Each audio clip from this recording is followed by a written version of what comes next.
교대로 여러분이 한 구절, 제가 한 구절 번갈아서 읽고요. 33절은 같이 읽도록 하겠습니다. 여러분부터 시작해 주세요. 시작. 예수께서 즉시 제자를 쫓아가 그가 무리를 보내는 동안에 배를 타고 와서 건너편으로 가게 하시고 무리를 보내신 후에 기도하러 따로 산에 올라가시니라. 저물매 거기 혼자 계시더니 내가 이미 육지에서 시간을 남아서 하나님의 것으로 불교를 말미암아 밤 사경에 예수께서 바다 위로 걸어서 제자들에게 오시니 제자들이 그가 바다 위로 걸어오심을 보고 놀라 이렇게 하며 무서워하여 예수께서 즉시 이르시되 안심하라 나니 두려워하지 말라.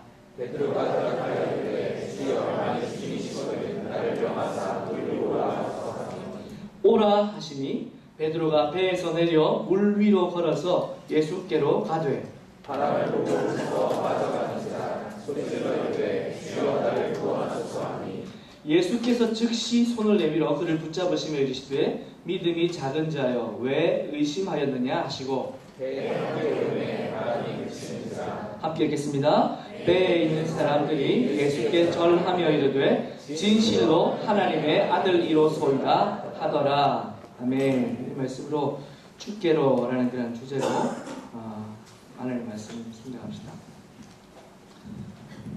이제 3월, 5월, 3월달이 넘었습니다. 제가 군대를 다녀온 지가 지금 이제 한 19년이 넘었어요. 19년, 20년 정도가 다 돼가네요.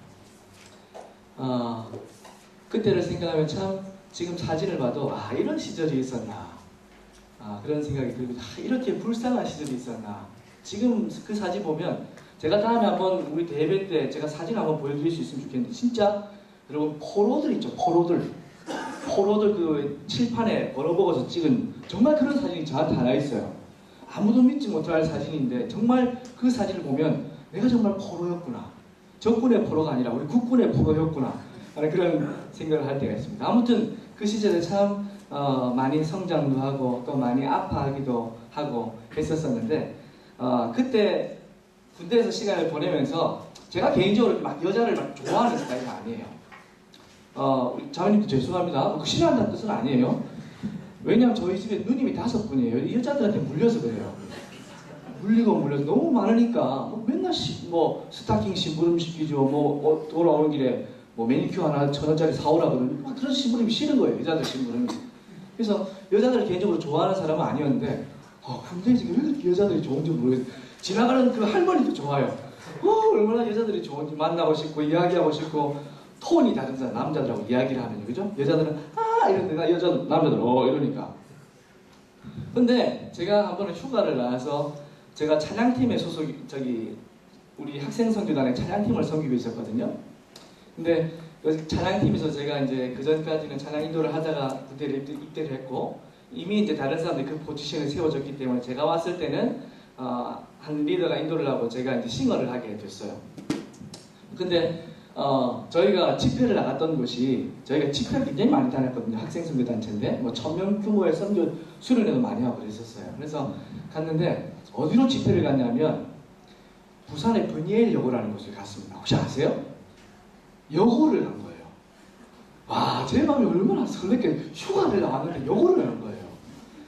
야, 이 집회를 가기 전부터 은혜가 충만한 거예요. 야, 정말 주님 나를 이런 곳을 인도해 주시는구나 생각을 했었는데 가서 여학생들이 이렇게 우리 그때는 다 대학생들이니까 다들 이렇게 나름 이제 가장 활기차고 멋져 보이는 육체를 가지고 있는 때잖아요. 그래서 우리 물론 하나님의 은혜를 사모했지만 우리 앉아서 예배를 드리는 하나님을 진정으로 예배하던 그렇지 않은 거기 앉는 학생들이 너무너무 이뻐 보였어요. 저렇게 이쁜 애들이구나 생각을 했었었는데 예배 드릴 때 정말 예배를 집중해서 저는 주님 이 아이들이 정말 주님을 다 만날 수 있게 해주십시오.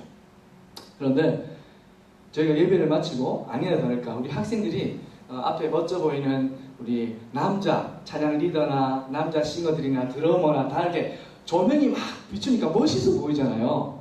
그래서 막 이렇게 온 거예요. 막 와서 막 이렇게 사인도 해달라 그러고 악수 한번 하자 그러고 여학생들 막 부끄러워하면서 손 한번 만져봐도 돼요? 이러면서 이렇게 그래 인사를 하고 그랬는데 이렇게 저는 이제 괜히 마음이 좋은 거예요. 아, 이렇게 악수도 하고 사인도 하고, 내가 마치 썸바디가 된 듯한 그런 느낌을 가지고 있었는데, 우리 단장님이 화를 버럭 내시는 거예요. 분위기 좋았거든요. 그죠? 걔네들도 우리를 반기고, 우리도 그들과 함께 즐거워하고. 근데 막 화를 버럭 내면서 정신 안 차리고 뭘 짐을 안 싸고 지금 뭐 하냐고 막 화를 내시는 거예요. 그래서 뭐 엉겹결에 꾸지람 듣고 이제 막 이렇게 짐을 챙겨서 왔거든요. 그날 밤에 이제 저희가 공동체 생활을 했는데, 그날 밤에 그 선배 목사님, 이제 그때 지도자셨죠. 저희 공동체 단장님이셨는데, 말씀을 가지고 예배를 하면서 저희를 혼내시는데, 나는 너희들이 어느 때이건 간에 어떤 상황이건 간에 하나님만 바라봤으면 좋겠다. 너희들이 그 순간에 뭘 생각했는지 나는 모르겠지만, 내가 그것들을 판단할 수는 없겠지만, 나는 너희들이 어떤 상황에 있었든 간에 주님만 바라봤으면 좋겠다. 그렇게 이야기를 하십니다. 제가 마치 제 부끄러움, 제 치부를 들키는 것 같은 그런 부끄러움이 확 밀려오는 거예요. 그래서 너무너무 내가 이랬었구나. 정작 예배 전에는 집회를 위해서 기도하고, 또 아이들을 위해서, 오늘 우리 섬기는 사람들을 위해서 막 간절히 기도했었는데, 금방 내 마음 가운데 있는 욕심을 따라서, 또 내 마음에 기대하는 바를 따라서 이렇게 흘러가 버리는 나의 모습을 보게 되면서, 주님을 지속적으로 본다는 것이, 주님께 내 시선을 맞추고 내 관심을 집중하는 것이 얼마나 어려운 것인가를 다시 한번 생각을 해보게 됐습니다. 여러분 어떤가요? 여러분 삶 가운데서 오늘도 예배를 드리고, 주일도 예배를 드리고, 다락방에서 모이고, 또 소그룹으로 모이고, 또 특별한 기회가 있으면 새벽에도 모이고, 자주 모이지만 주님을 집중해서 바라보는 일이 여러분에게 어떻게 익숙해져 있는지, 혹 어떤 방해를 경험하고 있는지 모르겠습니다. 오늘 말씀에는요, 제자들이 굉장히 즐거운 일을 경험해요. 오늘 말씀 이전에는 우리가 잘 아는 오병이어의 그 말씀이 기록되어 있죠. 그래서 예수님께서 물고기와 보리떡을 가지고 정말 많은 사람을 먹입니다. 어마어마한 사람들을 먹이는 거예요. 제가 본 가장 큰 규모의 사람들이 5,000명의 사람들이에요. 선교 한국 갔을 때 5,000명이 모인 걸 봤는데, 그 체육관 안에 사람들이 가득 찼을 때 정말 어마어마해요. 사람들의 얼굴이 다 보이지 않을 만큼 굉장히 먼 거리에, 그만큼 굉장히 큰 규모의 체육관 안에 사람이 가득 찼는데, 5,000명이 이 정도 규모구나 라는 것들을 생각을 해보게 됐습니다.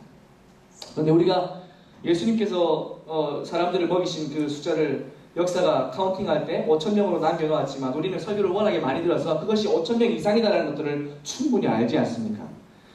예수님과 제자들을 포함하면 총 13명이에요. 이 13명의 사람들이 그 많은 사람들에게 음식을 날랐다고 생각을 해보세요. 얼마나 많은 시간이 걸렸을까?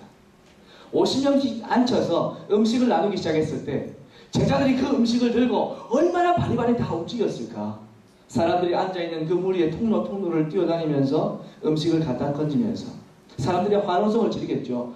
야, 이게 무슨 일이냐? 어디서 이 음식을 난 걸까? 아마 사람들의 마음이 흥분으로 가득 찼을 거예요. 그냥 계속 가르치기만 하셨던 예수님이셨는데, 이곳저곳으로 다니시면서 계속해서 가르침만 주시던 분이셨는데, 소문으로만 그분의 능력을 들어왔었는데, 그 능력이 실제로 광야에서 현실이 되어버리니까 우리들의 마음이 얼마나 흥분이 되셨겠습니까? 도대체 어디서 음식이 난 거지? 저분이 기도하시고 음식을 떼어주기 시작하시니까 어디서 그 물리적인 변화가 일어났는지 모르겠지만, 떡을 떼시면서 음식을 실어 나누면서 많은 사람들에게 실제로 음식이 공급되는 일이 일어났던 거예요. 사람들이 박수를 치고 난리가 났을 겁니다. 배고플 때는 잠잠히 듣기만 하던 사람들이 음식이 채워지니까 웃음소리도 있었을 것이고, 여기저기 이야기하는 소리가 들렸을 거예요. 예수님을 찬양하는 소리, 제자들의 수고에 대해서 고마워하는 소리, 음식을 받으면서 고맙습니다, 잘 먹겠습니다 말하지 않았겠어요? 그 상황을 보면서 누구보다 가슴 뿌듯했을 사람들이 제자들이었습니다. 얼마나 즐거웠을까요?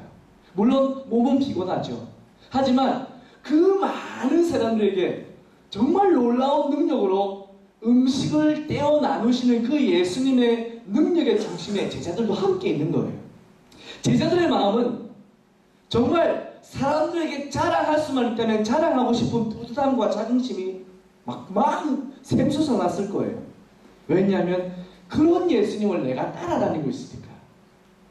그런 예수님이 나의 스승이시니까. 여러분, 우리 한국교회 목회하시는 목사님들이 많이 계신데 우리 옥하는 목사님 다 존경하지 않습니까? 옥하는 목사님과 함께 사역을 했거나 옥하는 목사님을 스승으로 둔 목사님들은 어딜 가나 자랑합니다. 옥하는 목사님께로부터 내가 제자를 가르침을 받았다는 말을 늘 하세요. 옥하는 목사님을 스승으로 둔 분의 자긍심이 그러하다면 예수님을 스승으로 두고 있는 제자들의 그 마음의 부드러움이 얼마나 컸겠습니까? 제자들은 비록 몸은 피곤했겠지만 음식을 떼다 나누면서 사람들과 함께 교제 나누고 악수하면서 이거 당신에게 드릴 수 있어서 나도 고맙다고, 예수님께서 이 일을 지금 행하고 계신다고 자랑하면서 사람들의 사이사이를 다녔을 거예요. 그리고 사람들이 다 먹을 때까지 그 일은 진행되었습니다. 그 많은 사람들이 다 먹고 남은 것을 광주리에 채울 때까지 오랜 시간이 걸렸겠지만 그 시간은 제자들에게 피곤한 시간은 아니었을 거예요. 왜? 너무 즐거웠습니다. 더 오래 머무르고 싶을 것이고 더 오래 사람들로부터 존경과 악망의 그런 대상이 되는 것들을 즐기면서 사역을 하지 않았을까. 제가 만약에 그곳에서 사역을 하고 있었다면 몸이 피곤하겠지만 정말 있는 힘을 내어서 사역을 하고 싶을 만큼 즐거움이 컸었을 것 같아요. 하지만 예수님은 제자들이 그곳에 더 이상 멈추어 있는 것을 원하지 않으셨습니다. 제자들은 있고 싶었을 거예요. 그곳에 더 오래 있으면서 사람들의 박수를 받고 인정을 받고 사람들의 부러움의 시선을 누리면서 더 오래 있고 싶었을 거예요. 왜? 좋은 자리니까. 더 있고 싶은 자리니까. 내가 예수님을 선택한 것에 대한 사람들로부터의 존경과 인정을 누릴 수 있는 자리니까 있고 싶었을 거예요. 왜냐하면 그 기적은 예수님만의 기적이 아니라 그들의 기적이기도 했으니까요. 하지만 예수님은 그들이 그곳에 있기를 원하지 않으셨어요. 급히 제쳐가셔서 그들을 다른 곳으로 보내버리십니다. 우리가 오늘 읽진 않았지만 그 구절은 34절, 35절, 36절로 가는 길이에요. 이제 힘든 사역을 다 마치고 쉬러 보내는 것도 아니에요. 건너가는 그곳에 여러 가지 병든 사람들이 예수님의 도움을 받기 위해서 모여있는 그 자리에 이제 모든 사역을 다 마쳤으면 11시 정도 우리 하루를 친다면 이제 11시까지 열심히 사역을 했으면 이제 12시 정도 되면 집에 가야 되잖아요. 그런데 가게 되는 그곳에 또 일거리가 남겨져 있는 거예요. 더 있고 싶은 사람을 보내서 딴 곳으로 보내신다면 이제 수고했으니까 좋은 곳, 좀 쉴 수 있는 곳, 여유를 누릴 수 있는 곳으로 보내시는 것이 아니라 또 일거리가 있는 곳으로 예수님은 제자들을 보내시는, 급히 제쳐가셔서 제자들을 보내어버리시는 거예요. 예수님의 마음과 제자들의 마음은 어디서부터 차이가 생긴 겁니까? 제자들은 무엇을 원하고 있고 예수님은 무엇을 원하고 계십니다. 예수님께서 제자들에게 원하신 것은 분명했습니다. 예수님은 그분이 사랑하셔서 함께 있기를 원하셔서 택하신 그 제자들이 하나님 나라를 향한 초점을 지켜가기를 원하셨어요. 예수님께서 광야에서 펼쳐놓으신 것은 기적 그 자체가 아니에요. 기적을 베푸시기 위해서 가신 것은 아닙니다. 그곳에서 하나님 나라의 풍성함이 얼마나 큰지를 소개해주기 위해서 그곳에 떡과 물고기를 풍성하게 만드신 거예요. 예수님은 제자들의 눈이, 제자들의 시선이, 제자들의 마음이 그곳에서의 물질적인 즐거움 때문에 흐려지지 않기를 원하셨습니다. 그래서 예수님은 제자들을 급하게 제쳐가셔서 건너편으로 보내시는데 건너편으로 가는 그곳에서 여전히 하나님의 나라를 바라볼 수 있도록 험한 환경으로 떠밀어 넣으시는 거예요.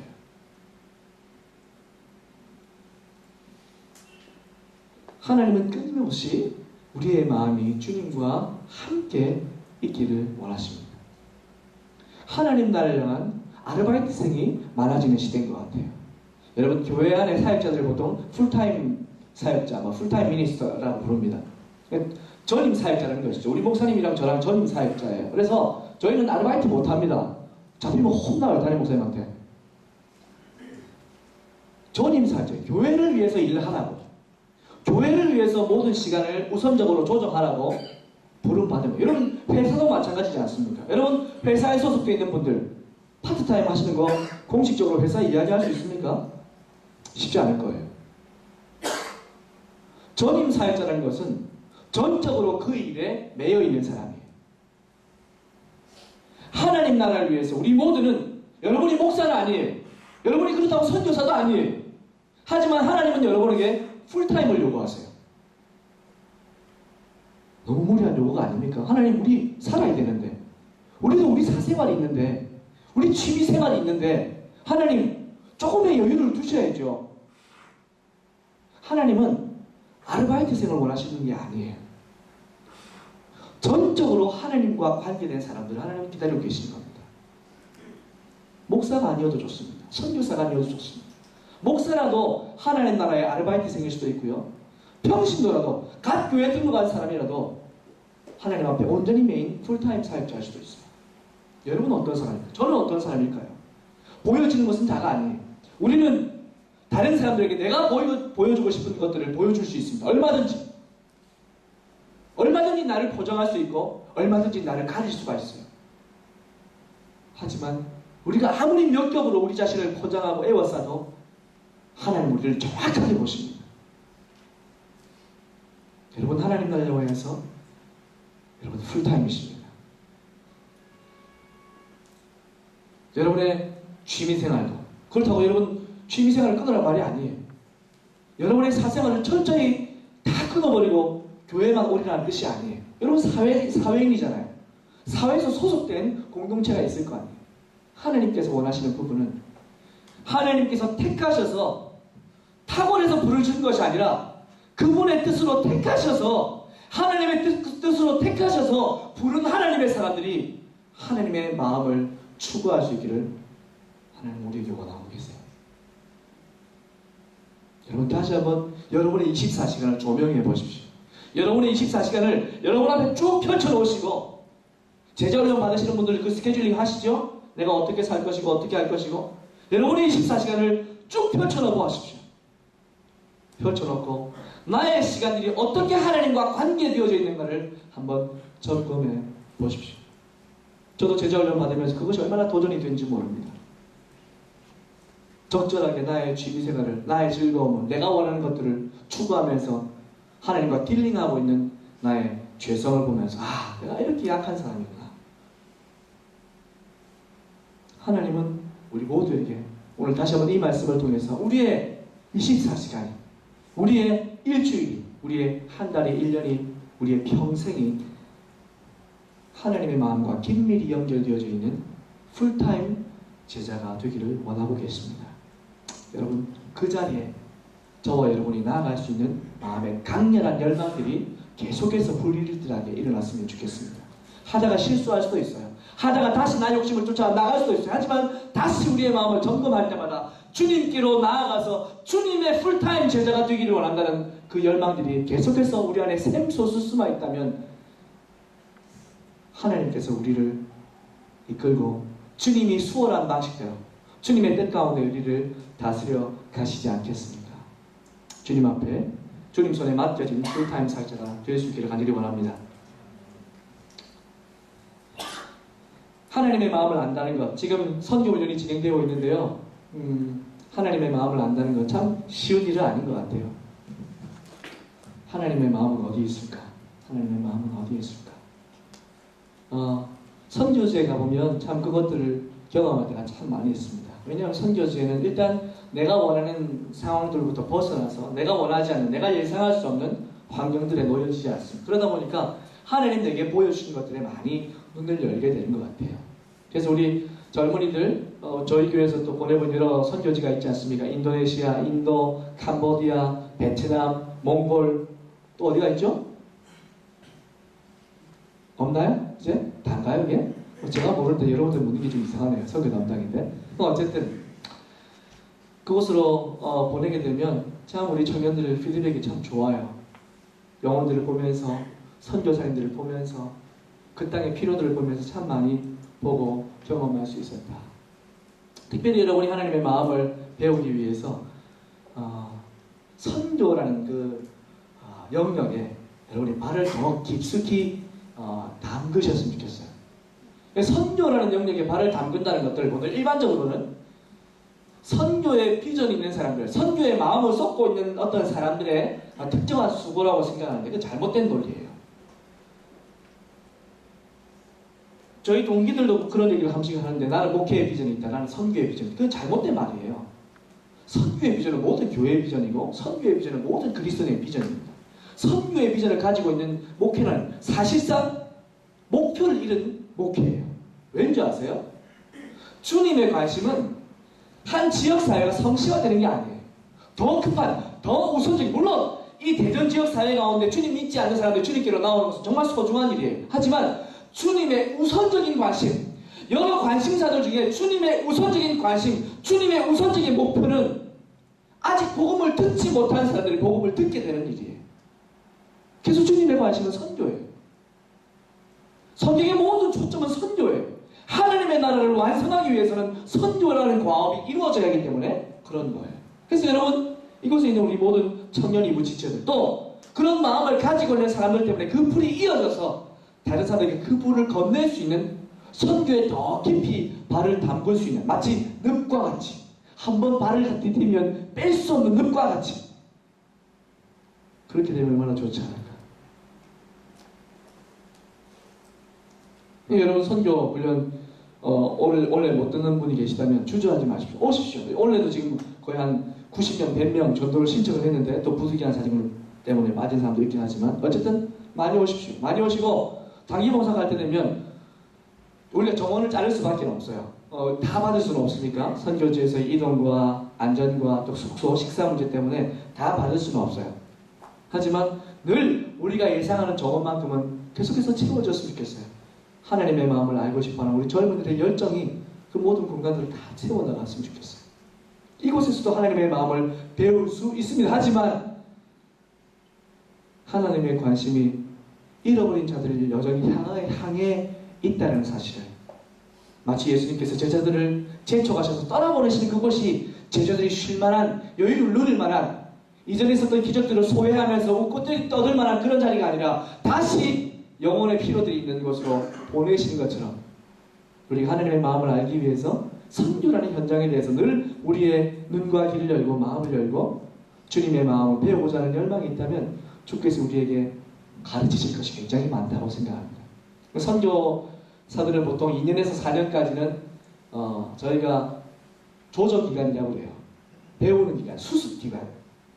회사에도 수습회사원이 있죠. 수습사원이 있죠. 그 기간에는 뭔가 아는 게 아니라 배우는 거란 뜻이에요. 이제 한 10년 정도, 20년 정도 해야 선교교에서는 좀 했구나, 그렇게 이야기를 해요. 저도 사실 그러니까 모르는 거예요. 선교지에서의 3년은 아무것도 아닌 시간이에요. 정말 수습만 하다가 온 시간인 거예요. 하나님께서 바라보시는 그곳을 보면 볼 게 너무 많은데 우리는 우리가 보고 싶은 것들만 보게 되는 경향이 짙은 것 같아요. 여러분, 하나님과 시선을 나누세요.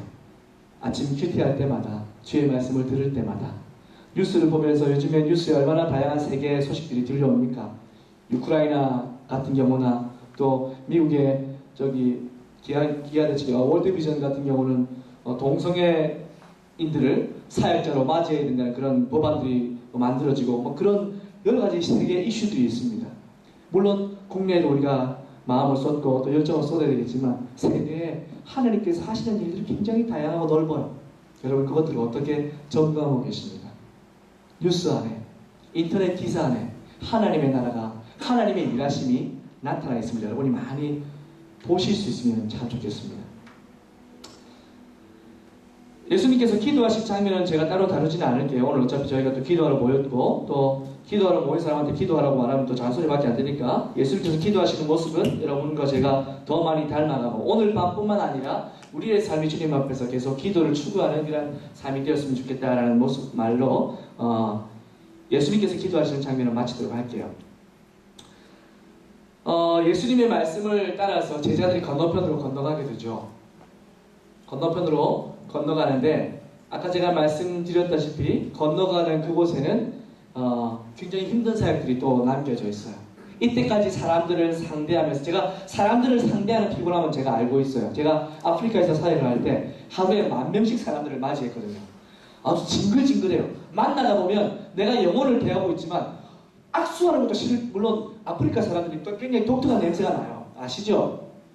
우리 흑인 지체들 어떻게 불러야 되죠? 우리 흑인 사람들 어떻게 적절한 용어가 있으면 좀 알려주십시오. 우리 흑인들은 이렇게 만나면 습해요. 굉장히 환경이 습하기 때문에 악수를 해도 습하고 허깅을 해도 습하고 여튼 좀 이렇게 만지면 유쾌한 느낌은 아니에요. 제 말을 들으면서 어떤 분들은 이런 분들 계신데 상상만 해도 그런 지금 표정들이 나오잖아요. Hi, my friend, my friend. 이게 아프리카 사람들의 주특기인데 악수를 하면 내 손이 분명히 뽀송뽀송했는데도 만지고 나면 마치 손을 씻은 듯한 느낌. 허깅을 하면 제가 안겨요 보통은. 왜냐면 흑인들이 덩치가 크니까. 안기면 제가 꼭 안기는 부위가 그 부위예요. 정말 그거는 정말 상상할 수 없는 그런 세계가 펼쳐져 있습니다. 아무튼 사람들을 만나면 내가 영혼들을 대하고 있으면서 그 영혼들이 주님의 도우심을 필요로 하는 사람들이라는 사실을 알고 있음에도 불구하고 피곤해요. 너무 많이 만나니까 아주 질려요. 이제 좀 쉬고 싶다. 내가 교제할 시간이 되는데 그 다음 사람이 안 나오면 짜증이 나요. 너무 피곤하니까. 제자들이 사람만 상대하다가 지금 이제 다른 곳으로 가게 되는 거예요. 가서 또 사람을 상대하게 될 겁니다. 얼마나 피곤합니까? 가는 길이라도 좋은 여행.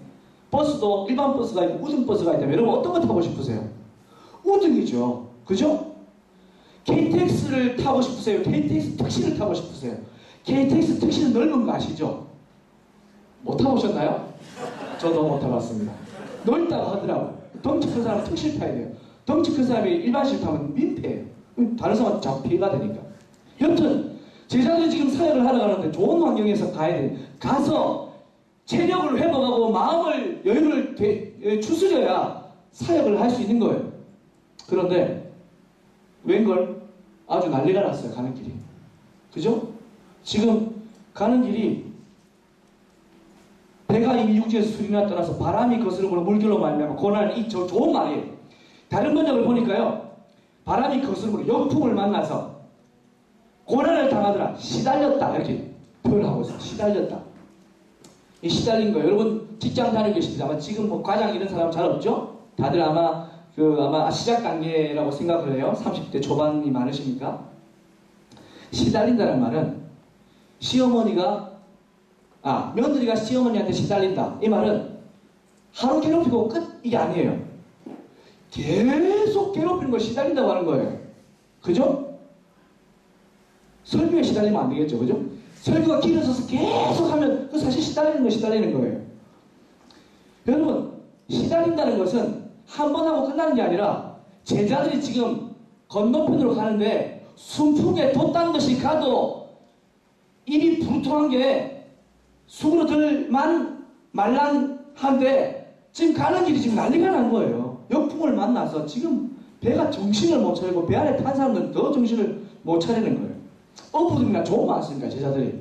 어부들이 한둘이 아닌데 어부들이 컨트롤하지 못하는 상황이 된 거예요. 시달리고 있는 거예요. 지속적인 괴로움이 배 안에서 지금 벌어지고 있는 거예요. 누가 보내셨죠? 기상청은 일기예보를 못 마치더라도 예수님은 일기예보 정도는 다 빠삭하게 아실 수 있는 분이시잖아요. 그 일기를 예수님께서 혹 안팎하시고 보냈다고 하시더라도 예수님 정도 능력 되시면 가는 길 좋게 만들어 주실 수 있는 분이시잖아요. 예수님 왜 마음이 꼬이셔가지고 제자들이 이렇게 험한 길을 보내십니까? 예수님께서 왜 제자들이 이렇게 엄한 환경으로 왜 이렇게 억울한 환경으로 이렇게 몰아내시는 거예요? 예수님이 일하러 가는 거잖아요. 좋은 일 하는 거 가는 거예요. 사역하는 가는 거예요. 우리 여름에 단기봉사 준비할 때 뭐 인도로 간다, 인도네시아로 간다 가게 되면 우리 뭘 위해서 기도합니까? 하나님 좋은 날씨 주십시오. 가는 길에 어려움 겪지 않도록 도와주십시오. 멀미하지 않도록 도와주십시오. 기도하잖아요. 왜? 하나님 나라를 위해서 일하러 가니까 도와달라는 거예요. 그런데 지금 이 상황으로 밀어넣으신 분이 제자들의 뜻과 상관없이 예수님의 뜻으로 예수님께서 보내고 계시는데 보내시는 그 환경이 정말 힘든 환경이란 거예요. 좋은 환경으로 가도 피곤이 사라질랑 말랑한데 정말 힘든 환경에서 제자들이 이 일을 경험을 하고 있는 겁니다. 고난을 당하더라. 예수님께서 보내셨음에도 불구하고 그 일이 하나님의 나라를 위한 일임에도 불구하고 제자들은 고난을 통과해야만 합니다. 예수님께서 그 상황을 만들어 놓으신 거예요. 왜 그럴까요? 여러분, 제가 터키에 있을 때 터키에서 저희가 큰 집회를 준비를 하게 됐어요. 집회를 준비를 하고 이미 저희가 가기 전에 그곳에 이미 뉴스를 통해서 또 신문들을 통해서 인터넷 기사를 통해서 둘로스라는 그 유엔 같은 그런 배가 다국적의 배가 입항을 하게 되는데 그곳에는 50개국의 사람들이 다양하게 모여서 함께 산다고 하더라. 여러 가지 문화가 펼쳐지고 또 재미있는 일들을 소개하는 시간을 가지게 될 것이다. 소피아 성당도 근처에서 그렇게 홍보를 했어요. 그 사람들이 얼마나 보고 싶겠어요. 그런 일이 잘 없으니까. 저희도 기대하는 마음으로, 기도하는 마음으로 그곳을 갔습니다. 그래서 집회 전에 기도하고 하나님 오늘 저희가 하는 행사를 통해서 어떤 행사냐 하면 뭐 필리핀 사람들은 밤부 댄스 아세요? 밤부가 뭡니까? 대나무예요. 밤부가 대나무인데 뱀부가 안 해도 됩니다. 그냥 밤부가 대나무예요. 밤부를 가지고 이러면 그 안에 사람들이 막 이렇게 뛰다면서 이렇게 우리나라 고무줄처럼 하는 그런 댄스가 있거든요. 필리핀 사람들은 밤부 댄스 치고 독일 사람들은 그 하이히틀러에서 보는 것처럼 이렇게 다리 높이 올리면서 추는 그런 댄스도 치고 저도 이 짧은 다리를 가지고 아이리시 댄스를 쳐봤습니다. 아이리시 댄스가 뭔지 아세요? 아일랜드 사람들이 추는 댄스가 아이리시라는 그런 댄스예요. 아이리시 댄스. 어쨌든 제가 춤을 추면서 이렇게 다리 길이가 좀 비교돼 보여서 좀 마음이 불쾌했지만 어쨌든 주님의 나라를 위하는 마음으로 댄스를 췄던 적이 있습니다. 저희가 행사를 기도하는 마음으로 준비를 했어요. 행사가 6시 시작이 되는데 5시쯤에 주위가 소란해지기 시작했습니다. 그리고 웅성웅성거리더니 머리에 빨간 띠를 들고 나무 창을 들고 있는 사람들이 나타났었어요. 그리고 그 사람들 무리가 점점 커지기 시작했습니다. 주위에 경찰들이 늘어났어요. 경찰들이 방패를 가지고 저희 주위를 둘러싸기 시작했습니다. 소요가 생긴 거예요. 터키의 무슬림들이 무슬림 우파들이 우리가 온다는 소식을 듣고 기독교인들이 이곳에서 집회하는 것들을 막기 위해서 몰려온 거예요. 이 사람들이 몰려와서는 이렇게 막 무서운 소리를 막 내더니 한순간에 단상으로 뛰어올라서는 세팅되어 있던 모든 그 아시바가 표준어로 뭐죠? 우리 남자들은 아시죠? 아시바가 뭔지. 건물을 지어 올리면 이렇게 골조를 막 이렇게 부수기 시작했어요. 부수고 천들을 찢어내고 그 다음에 뭐 무거운 그런 그 도구를 가지고 아주 그냥 무대를 다 박살을 내버렸어요. 저희 선교사 자매들은 다 울고 남자들도 어떻게 해야 될지 모르고 경찰들은 저희를 호위하고 있고 결국 그날 7시 반이 되어서 경찰들의 호위를 받고 저희는 다 흩어졌어요. 아무 사역도 하지 못한 채. 하나님의 뜻이 무엇이었을까요? 하나님 왜 우리가 하나님의 나라를 위해서 수고하는데 그것들을 막아주시지 않으셨을까요? 하나님 못 모이게 하실 수 있잖아요. 그들의 마음 가운데 억한 마음 들지 않게 하셔서 그냥 아예 모이지 않도록 하나님 그런 마음을 주실 수도 있잖아요. 하나님 왜 그걸 허용하셨을까요? 마치 천사들이 보호하는 것처럼 몽둥이를 가지고 무대를 팍 내리쳤는데 무대에 탁 맞춰 띵 튀기를 이런 상황. 마치 하나님의 그 보호막이 무대를 감싸고 있는 듯한 그런 신기한 일들로 하나님 하실 수 있잖아요. 왜 안 하실까요? 저희 다 돌아왔습니다. 배가 침묵에 입사했어요. 모든 선교사들이 말문을 닫아버렸습니다. 농담할 분위기 아니었어요. 힘내라고 말할 분위기 아니었습니다. 모두가 두려움과 혼란스러움 때문에 온 배가 침묵에 빠졌어요. 그 일이 있고 난 뒤가 2, 3일 뒤가 바로 저희가 배를 공식적으로 오픈하는 날이었어요. 주말에. 행사가 그 지경이 됐으니까 사람들이 온다는 기대를 할 수가 없죠. 왜? 저희가 준비한 것들을 보여주지 못했으니까. 아침에 일어나서 배 밖으로 저희가 키사이드라고 하는데 배가 정박하는 그 항구 쪽으로 내다보는데 어마어마한 일이 펼쳐졌어요. 사람들이 들어오기 위해서 개장 시간 전부터 줄을 서 있는 거예요. 왜 그런 일이 있었냐면 이제 저희가 있었던 그 밤의 행사 취소된 그 소요가 뉴스 매체를 통해서 그것이 이제 소개되기 시작한 거예요. 뉴스를 통해서 이런 사람들이 와서 행사를 준비하려고 했는데 무슬림들과의 마찰 때문에 캔슬이 되어버렸습니다. 뉴스를 통해서, 라디오를 통해서, 신문을 통해서 소개가 된 거예요. 그 매체를 접한 사람들이 과연 이게 무슨 배길래, 과연 이 사람들이 어떤 사람들이고 이 배가 어떤 배길래 한국인을 그렇게 좋아하는 터키인들이, 여러분 터키 사람들 한국인 좋아하는 거 아세요? 엄청 좋아해요. 우리가 월드컵에서 터키한테 져줬기 때문에 좋아하는 건 아니에요. 왜냐하면 터키 사람들은요, 한국인이 형제라고 생각합니다. 그래서 우리 한국 전쟁 때도 터키에서 굉장히 많은 사람들이 와서 죽음을 당했죠. 터키 사람들은 한국을 굉장히 우호하게 가깝게 여깁니다. 그렇게 한국인을 좋아하는, 가깝게 형제라고 느끼는 우리 터키인들인데 왜 이 사람들이 그런 소요를 일으켜서 이 행사를 쑥대밭을 만들었을까? 그래서 사람들이 궁금증을 가지기 시작한 거예요. 가보고 싶다. 어떤 일일까? 어떤 배일까? 어떤 사람들일까? 찾아오기 시작했어요. 굉장히 많은 사람들이 이스탄불에서 선교소를 방문했습니다. 터키는 무슬림 국가죠. 공식적으로 복음을 전하는 게 제한적입니다. 하지만 수천 명의 사람들이 배로 몰려왔고요. 그 안에서 만난 사람들 다 선교사들이잖아요. 복음을 듣고 그들의 간증을 듣고 다시 만나자는 약속을 하면서 그렇게 사역을 하게 됐습니다. 이후에 저희는 알게 됐죠. 아, 하나님 이런 뜻이 있으셨구나.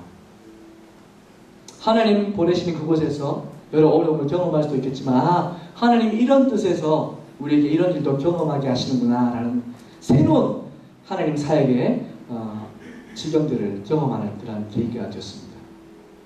한 번은 일본에 갔을 때 이수구서 교사님이라고, 그분 이제 일본에서 지금 사역을 막 정리하고 지금 돌아올 시점에 있으신데, 이분을 저희가 94년도에 방문을 해서 사역을 했었어요. 94년도는, 여러분 94년생은 없죠?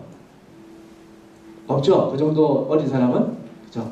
94년도에 일본을 갔었을 때 그때 김일성이 죽었어요. 그래서 제가 그날을 기억을 하는 거예요. 그 기한을. 갔는데 이승우 선교사님을 위로하기 위해서 저희가 파티를 준비했어요. 호수가 있었고, 호수에서 저희가 물놀이도 하고 당기봉사를 갔지만 또 선교사님께서 그런 저에게 즐거움을 주시기 위해서 준비를 하셨어요. 호수를. 그래서 호수 주위에서 이제 수영도 하고 저희가 피크닉 즐기면서 피크닉의 하이라이트 바베큐 타임. 그래서 같이 모여서 바베큐를 이제 형제들은 굽고 있고, 마지막으로 선교사님 이제 그 자리에, 그 사역의 주인이시니까 선교사님, 저희의 방문이 선교사님께 도움을 드렸으면 좋겠습니다 하면서 선교사님 한 말씀 하시죠. 선교사님 기도 한번 하시는데 선교사님께서 이제 본인의 마음의 즐거움과 또 감사의 마음을 전하고 기도하기 위해서 말문을 여셨는데 울음이 터지신 거예요. 울음이 터지셨는데 울음을 멈추지를 못하신 거예요. 이 말문 못 있는 거 있죠? 저희들의 마음이 답답했었어요. 빨리 기도를 해야 고기가 타고 있잖아요, 지금. 다른 음식은 괜찮아요. 저희가 얼마든지 선교사님 마음을 오래 들을 수 있는데 고기가 타고 있으니까, 그렇다고 선교사님 아우 좀 그만 좀 우세요 이렇게 말씀드리면 안 되잖아요. 그날 정말 고기 조금 건졌어요. 다 타고 꼽다 다 타고. 근데 저희는 제가 다녀온 여러 선교 사역지 중에서 그 날을 저는 제일 기억에 오래 남기고 있습니다. 선교사님께서 울면서 울먹울먹 계속해서 거듭해서 말씀하셨던 부분이 뭐냐면, 여러분 와줘서 너무 고맙다고. 와줘서 너무 고맙다고. 선교지를 가게 되면 할 일은 사실 그렇게 많지 않아요. 여러분이 아무리 탁월하고 아무리 뛰어난 실력을 가지고 있어도 의료사역 하면 좋아 보이죠? 가서 약도 나눠주고. 근데 그렇지 않아요. 우리 의료 집사님들 모시고 선교지에 가보면 다 비타민이에요. 주는 건 다 비타민이에요. 도수와 상관없이 똑같은 도수의 돋보기가 나와요. 아프다고 온 사람들한테 비타민 치료줘요. 머리가 아파도 비타민이 뭐지? 군대 군인간들 같아요. 머리가 아파도 비타민, 다리가 아파도 비타민, 배가 아파도 비타민. 그거 받고 싶어서 오는 거예요. 줄 게 없어요. 치료가 된다고 하더라도 이제 6, 7일 있다가 가니까 지속적이지 못해요. 다시 말해서 의료사역은 의료사역과 함께 다른 사역을 할 수 있겠지만 의료사역 그 자체만으로는 사역의 효과가 전혀 없다는 거예요. 전도를 한다고 봅시다. 여러분 인도네시아를 가도 봐요. 인도네시아 뭐 얼마나 합니까 여러분 가면? 할 수 있으면 못하는 영어로도 대신 하려고 할까요? 왜? 인도네시아 말이 안 되니까. 또 얼마나 말하겠어요? 그 나라 말로. 안녕, 나 한국 사람이야. 예수님 알아? 이런 말 정도밖에 안 되는 거예요. 유창하다고 하더라도. 사역이 안 되죠. 그런데 왜 가죠? 그 많은 돈을 들여서 여러분 갈 때마다 두 팀 나가면 거의 한 7, 8천만 원 들어요. 어마어마한 돈이 듭니다. 차라리 그 돈 선교사님께 보내드리면 더 좋지 않을까요? 그죠? 선교사님이 7천만 원 받으시면 얼마나 할 일이 많을까요? 땅도 사고 교회도 짓고 사람도 세우고 여러분이 안 가는 대신에 7일 동안에 7천만 원이 생긴다고 생각해 보세요. 안 가는 게 더 효율적이지 않을까요? 라고 말하는 사람들도 많아요. 하지만 우리가 그곳에 가야 할 이유가 있습니다. 가서 선교사님들께 하나님의 나라를 위해서 당신이 일하고 있으니 혼자 있는 것이 아니라 우리가 같이 달리고 있습니다라는 메시지를 주기 위해서 가는 거예요. 선교사님과 함께 이야기 나누고 선교사님들 부부가 데이트하실 수 있도록 아이를 봐주고 선교사님과 함께 운동 한번 하고 선교사님 가족이 한국 음식 먹을 수 있도록 한국에서 스프를 잔뜩 모아서 싸가고 선교사님께서 저희의 짧은 그 방문을 통해서 뭔가 사역이 이루어져서가 아니라 내가 혼자 있는 것이 아니구나. 내가 이 사역을 잊혀진 줄 알았는데 한국 사람들은 너무 바빠서 나를 다 잊어버린 줄 알았는데 내가 잊혀진 존재가 아니구나 라는 메시지를 던지기 위해서 가는 것이고요.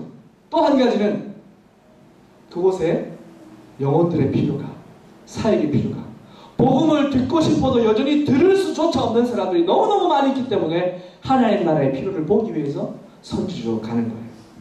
그 가치를 7천만 원에 비길 수 있을까요? 7천만 원이 너무 비싸. 아니에요. 우리가 흔히 말하기를 천하보다 귀한 한 영혼이라는 상투적인 말을 쓰곤 합니다. 천하보다 귀한 한 영혼이라면 영혼의 값이 얼마라는 거예요? 7천만 원이요? 1억입니까? 아니에요. 천하보다 귀한 한 영혼은 천하를 다 죽어서도 바꿀 수 없는 존재가 바로 영혼이라는 거예요. 영혼을 살리기 위해서. 7천만 원이 아깝다고 누가 말할 수 있습니까? 우리는 과연 예수님의 인생을 내려놓을 만큼의 가치가 있는 사람들이어서 예수님께서 내려놓으신 건가요? 그만큼의 효율적 가치가 있습니까? 그런 사람 아무도 없잖아요. 하나님이 하나님의 존재를 내려놓을 만큼 우리가 구원받기에 가치 있는 사람이 누가 있어요? 여기? 효율적인 가치 면에 있어서만큼은 예수님의 죽음은 잘못돼 보이기도 합니다. 하지만 아니에요. 천하보다 귀한 영혼이기 때문에 예수님께서 우리 각자를 위해서 십자가에서 그 순환을 당하신 거죠. 선교사님의 그 눈물을 보면서 참 선교사가 저렇게 외로운 존재구나. 내가 할 수만 있다면 시간을 쪼개서 돈을 쪼개서 선교지로 와야 되겠다. 할 수 있는 건 많진 않지만 선교사님의 손을 잡아드리고 그들과 함께 시간을 보내면서 그들과 이야기를 나누고 그들의 필요를 이렇게 저렇게 채워줄 수 있으면 좋겠다는 생각을 그때 아주 지난해 했던 적이 있습니다. 팔복이라는 영상 잘 아시죠? 팔복. 김춘선 할아버지가 1편에 나왔고요. 2편에 보면 다섯 개의 장면이 나눠져 있습니다. 그래서 기철이 형이라는 혼혈 아저씨가 그 서울의 어떤 지역을 다니면서, 서울이었나요 모르겠습니다. 어떤 지역을 다니면서 무속인들에게만 복음을 전하는 그 장면들이 하나 나왔고요. 또 그 안에는 우리가 잘 알고 있는 이라크에서 죽임을 당한 김선일 씨도 있었죠. 이 김선일 씨 영상 아마 그 장면을 보신 분도 있으실 거예요. 울면서 이야기하죠. 그 복면을 쓴 무슬림들이 옆에서 총과 칼을 들고 있고 그 장면에서 막 김선일 씨가 울죠. 선조를 위해서 그곳에 갔지만 정작 죽음 앞에서 마음이 두려웠던 거예요. 저를 살려주십시오. 제발 저를 도와주십시오. 하면서 막 울고 있는 장면이 나옵니다. 그리고 결국 참수를 당해요. 그런 장면이 나오고요. 또 마지막 장면을 보면 한재성이라는 선교사님이 나와요. 한재성 선교사님이 키르기스탄에서 사역을 하고 계셨는데 사모님이 강도에게 총격을 당하셔서 집에서 총상을 맞으시고 그 자리에서 순교하시죠. 그리고 그 집 벽에 또 그분의 성경책에 이곳저곳에 핏자국이 묻어서 지워지지 않는 것들을 보여주면서 선교사님께서 울먹울먹 하세요. 하나님께서 보내셨는데 왜 그런 거죠? 하나님께서 보내셨는데 왜 이런 일이 하나님 내게 일어나야 합니까? 하나님 내가 왜 이런 일을 경험해야 합니까?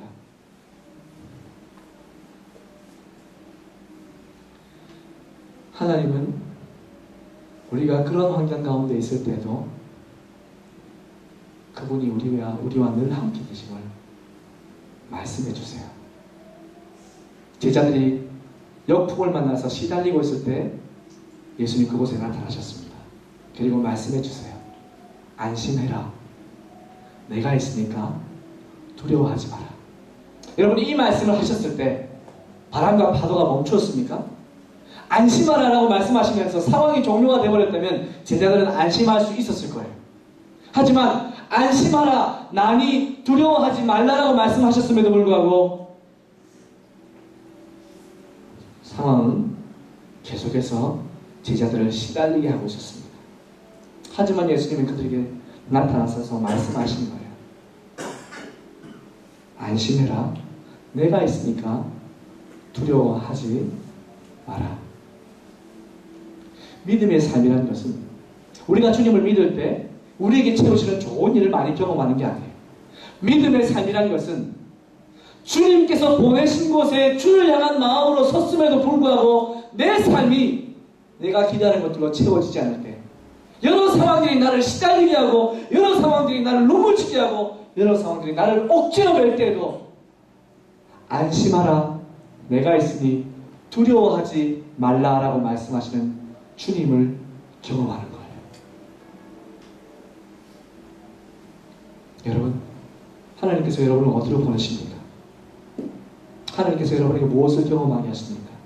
여러분의 가정에서 끊임없이 가족들을 위해서 기도하는데도 기도의 응답이 가정에 나타나지 않고, 내 미래를 위해서, 내 결혼을 위해서, 또는 출산을 위해서, 또는 또 다른 무언가를 위해서 기도함에도 불구하고, 내가 주님의 나라를 위해서 그것들을 구하고 있음에도 불구하고 하나님 내게 그것들을 내가 원하는 답으로 응답해 주시지 않을 때, 그때 주님은 여러분에게 이렇게 말씀하십니다. 안심해라. 내가 있으니까 두려워하지 마라. 이것이 믿음입니다. 그래서 믿음은 쉽지 않아요. 우리 눈에는 하나님이 보이시지 않으니까요. 하지만 보이지 않는 하나님께서는 끊임없이 그분의 말씀을 통해서 하나님의 백성들에게 하나님을 주목할 것을 요구하고 계십니다. 안심하라. 내가 있으니까 너는 두려워하지 마라. 호기로운 마음 가운데 삶에 이기지 못한 고난이나 어려움이나 낙심거리가 여러분 마음 가운데 있다면 주님 여러분 마음 가운데 평안을 선물하기 원하십니다. 주님을 바라보게 하심으로 주님을 경험하게 하기를 주님 원하고 계십니다. 왜냐하면 여러분은 주님께서 보내신 사람이기 때문에 그렇습니다. 이 자리에 있는 그 어느 누구 하나 주님께서 보내시지 않은 사람이 없어요. 이 자리에 있는 그 어느 누구 하나 주님께서 택하시지 않은 사람이 없어요. 주님께서 우리 각자에게 말씀하시죠. 안심하라. 내가 있으니 두려워하지 마라. 여러분 그 말씀에 여러분 어떻게 반응하시겠습니까? 마지막 한 가지만 나누도록 하죠. 예수님께서 베드로의 당돌한 요구를 받게 됩니다. 베드로가 예수님께 그 시달리던 그 상황 가운데 예수님 정말 주님이시라면 제게 말씀하셔서 제가 물 위로 걸어서 예수님께로 도달할 수 있도록 제게 말씀하십시오. 저를 그렇게 오게 하십시오. 참 베드로는 많이 나서는 것 같지만 우리에게 참 귀중한 도전을 많이 심어주는 제자 중에 하나입니다. 베드로가 그렇게 이야기했을 때 예수님께서 굉장히 심플한 대답으로 반응하시죠. 와봐. 간단합니다. 오라. 와봐.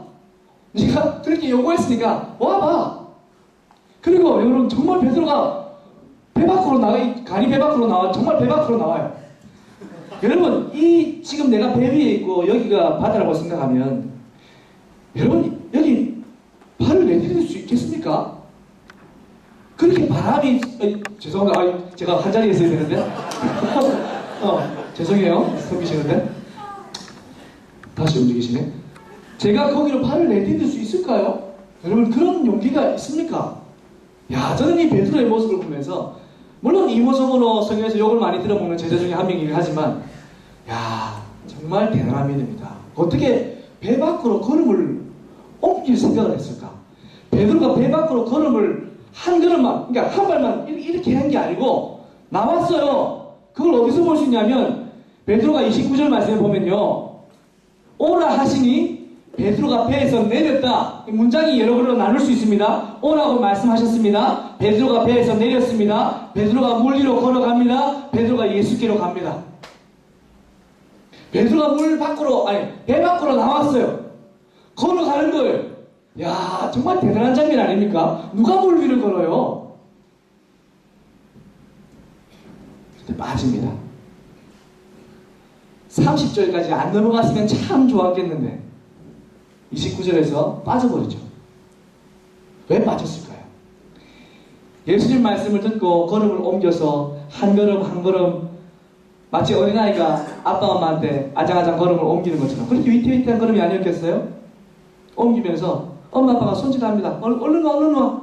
아마 베드로가 한 이쯤 오게 되면 예수님께서 먼저 베드로를 확 잡아주셨을 거예요. 우리 아이들이 엄마한테 올 때 끝까지 와라 이렇게 합니까? 아니요. 올 때까지 기다리는 게 아니라 여쭤 오면 엄마가 아빠가 잘했다고 잡아주시는 거예요. 왜? 그 모습이 기특하니까 장하니까 베드로가 예수님께 이만큼 왔으면 예수님께 잡아주셨을 거예요.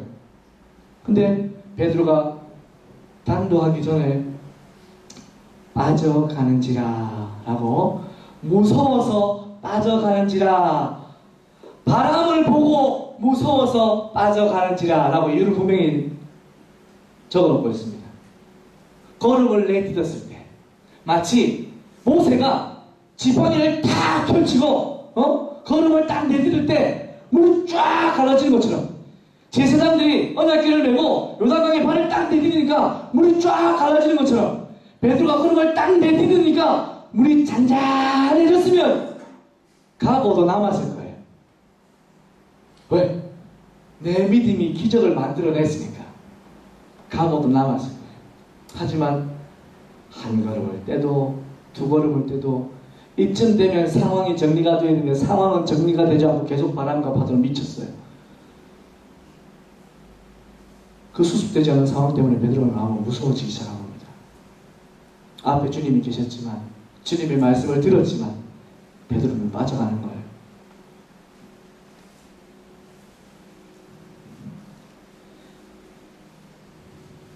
주께서 우리에게 믿음을 요구하실 때는 그 믿음 속에서 주님을 온전히 찾기를 원하고 계십니다. 그 상황 속에서 주님과 온전하게 연결되기를 원하시는 거죠. 우리의 믿음이 주님의 말씀에 반응해서 걸음을 옮길 때가 참 많이 있습니다. 하지만 그렇지 않고 중도에 무서워서 빠져가는 일들이 우리의 삶 가운데 얼마든지 있을 수 있습니다. 그것은 저도 예외가 될 수 없고 이성규 목사님, 그 어떤 탁월한 목사님, 선교사님이라고 할지라도 예외가 될 수가 없어요. 하지만 그럼에도 불구하고 주님은 믿음이 작은 자여라고 말씀하시는 것을 원하지 않고 우리가 끝까지 걸어서 주님께로 도달하는 사람을 주님은 기다리고 계신다고 저는 생각합니다. 물론 이 상황을 통해서 우리는 배워야 되죠. 아, 빠지지 말아야겠구나. 무서워서, 바람을 보고 무서워서 빠지지 말아야겠구나. 하지만 빠지잖아요. 이것을 보고 빠지는 내가 정당하다고 나를 합리화시키는 것이 아니라 왜 빠졌을까? 이 베드로의 실패담을 남겨놓은 이유가 뭐라고 생각하세요? 우리가 빠지는 것을 정당화하라고 남겨놓은 것은 아니라고 생각해요. 베드로가 왜 빠져가는지를 남겨놓은 이유는 우리로 하여금 이 기사를 보면서 마태가 이 기사를 적어놓은 이유는 계속해서 주님만을 바라보고 주께서 오라고 말씀하셨으니까 그 음성을 마음에 새기고 주님께까지 도달하라고 이 말씀을 적어놓았다고 저는 생각합니다. 우리 사랑하는 정연이부 지체 여러분, 우리 빠지지 맙시다.